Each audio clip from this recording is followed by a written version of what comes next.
छोटी मनु ने गुल्लक से सब सिक्के निकाल लिए और बटोर कर जेब में रख लिया। घर से निकल पड़ी।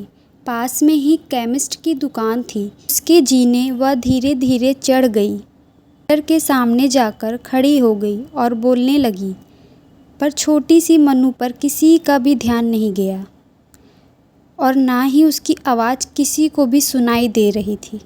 सब अपने अपने कामों में व्यस्त थे। दुकान मालिक का कोई दोस्त बाहर देश से आया हुआ था। वो भी उससे बात करने में व्यस्त था। तभी उसने अपनी जेब से एक सिक्का निकालकर काउंटर पर फेंक दिया। सिक्के की आवाज़ से सबका ध्यान उसकी ओर गया। उसकी तरकीब काम आ गई। दुकानदार उसकी तरफ आया और उससे प्यार से पूछने लगा, बेटा तुम्हें क्या चाहिए? उसने अपनी जेब से सब सिक्के निकाले और अपनी छोटी सी हथेली पर रख लिए और बोली कि मुझे चमत्कार चाहिए। दुकानदार पहले तो समझ नहीं पाया, तो उसने फिर से पूछा।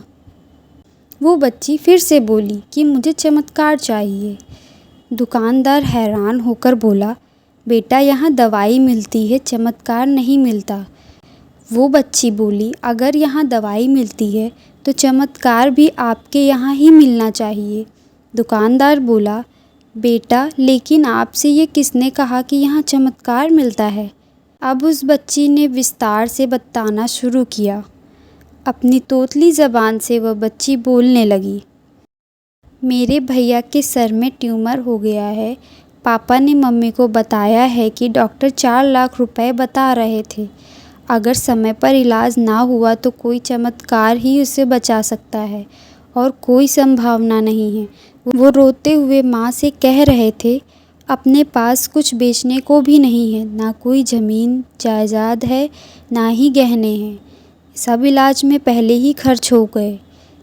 दवा के पैसे बड़ी मुश्किल से जुटा पा रहा हूँ।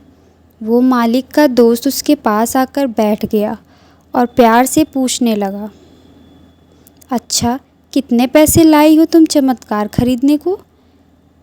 उसने अपनी मुट्ठी से सब रुपए निकालकर उसके हाथों में रख दिए। जब उसने वो रुपए गिने तो 21 रुपये 40 पैसे थे। वो व्यक्ति हंसने लगा और बोला, समझो तुमने चमत्कार खरीद लिया। चलो मुझे अपने भाई के पास ले चलो। वो व्यक्ति जो उस केमिस्ट का दोस्त था, अपनी छुट्टी बिताने भारत आया था और न्यूयॉर्क का एक प्रसिद्ध न्यूरोसर्जन था। उसने उस बच्चे का इलाज 21 रुपये 40 पैसे में किया और वो बच्चा सही भी हो गया। आखिर प्रभु ने मनु को चमत्कार बेच ही दिया। वो बच्ची बड़ी श्रद्धा से उसको खरीदने चली थी। वो उसको मिल ही गया। प्रभु सबके पालनहार हैं।